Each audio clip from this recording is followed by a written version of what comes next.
ओम शांति। क्या फ़र्क पड़ता है हमारे पास कितने लाख, कितने करोड़, कितने घर, कितनी गाड़ियाँ हैं। खाना तो बस 2 ही रोटी हैं। जीना तो बस एक ही ज़िंदगी है।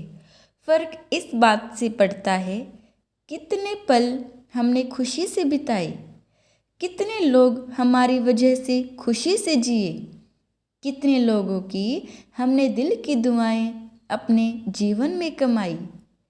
दुआएं जीवन का एक ऐसा पहलू होता है जो जीवन को बहुत सारी ऊंचाइयों तक पहुंचने के लिए रास्ते साफ कर देती है।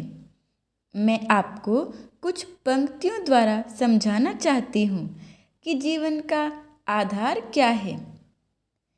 इस सृष्टि में सबसे ताकतवर तथा मजबूत चीज़ होती है लोहा, परंतु लोहे से ताकतवर होती है अग्नि, जो लोहे को पिघला देती है।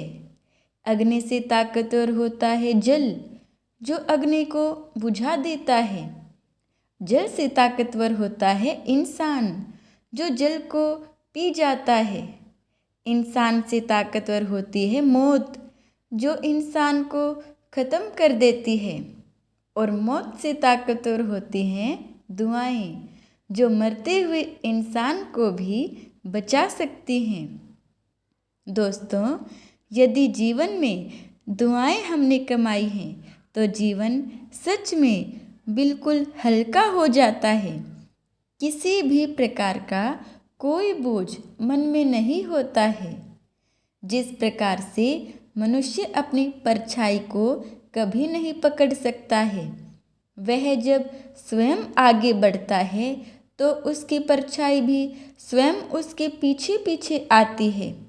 इसी प्रकार जब मनुष्य अपने जीवन में एक दो को सुख देता है, दिल की दुआएं कमाता है, तो उसे जीवन में सहज ही सफलता प्राप्त होती है।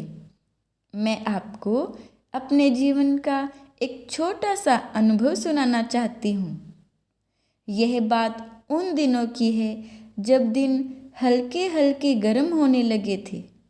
एक दिन शाम के समय चाय बनाते हुए अचानक से कपड़ों में आग लग गई।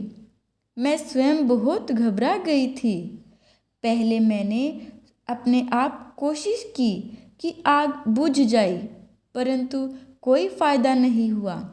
मैं घबराकर तेजी से चिल्लाते हुए कमरे से बाहर निकली और उस समय बहुत तेज हवा भी चल रही थी। सौभाग्यवश उस दिन मेरे ताऊजी घर पर थे। उन्होंने बहुत मुश्किल से आग बुझाई, परंतु तब तक मेरे पैर का कुछ हिस्सा घायल हो गया था। परंतु दोस्तों, वो कहते हैं ना कि जीवन में किए हुए बुरे कर्मों का फल जरूर मिलता है। भले ही वह अच्छे कर्मों की दुआओं से सूली से कांटा बन जाए, परंतु कांटा थोड़ा सा दर्द तो जरूर देगा। यही कहानी मेरे साथ भी घटित हुई। जाने अनजाने जीवन में पता नहीं कब किसे दुख दिया, परंतु यह भी सत्य है कि जीवन में कभी न कभी किसी न किसी को सुख देकर दिल की दुआएं मिल गई, जिसने मुझे इतनी कठिन परीक्षा से बचा लिया। नहीं तो आप स्वयं सोच सकते हैं कि उस दिन क्या नहीं हो सकता था मेरे साथ। इसलिए कहते हैं कि दिल से निकली हुई न तो बद्दुआ खा ली जाती है और दिल से निकली हुई न दुआ खा ली जाती है। यह तो जीवन का ऐसा पहलू है जिसे हम रोज़ अनुभव कर सकते हैं। एक दो को सुख देकर जो दिल को खुशी होती है, वह करोड़ों रुपए कमाने से भी नहीं मिलती। इसका अर्थ यह नहीं है कि जीवन में पैसे की कोई वैल्यू नहीं है, परंतु यदि जीवन में बैलेंस हो तो जीवन बहुत सहज हो जाता है। इस बात पर ध्यान दें कि रोज़ किसी न किसी व्यक्ति को किसी न किसी रूप में हम सुख दें, उसके कार्य को आसान करें और फिर महसूस करना कि उनके दिल की दुआओं से हमारा मन आनंदित हो जाएगा और जीवन सुख शांतिमय हो जाएगा। इसलिए दुआएं दो, दुआएं लो। ओम शांति।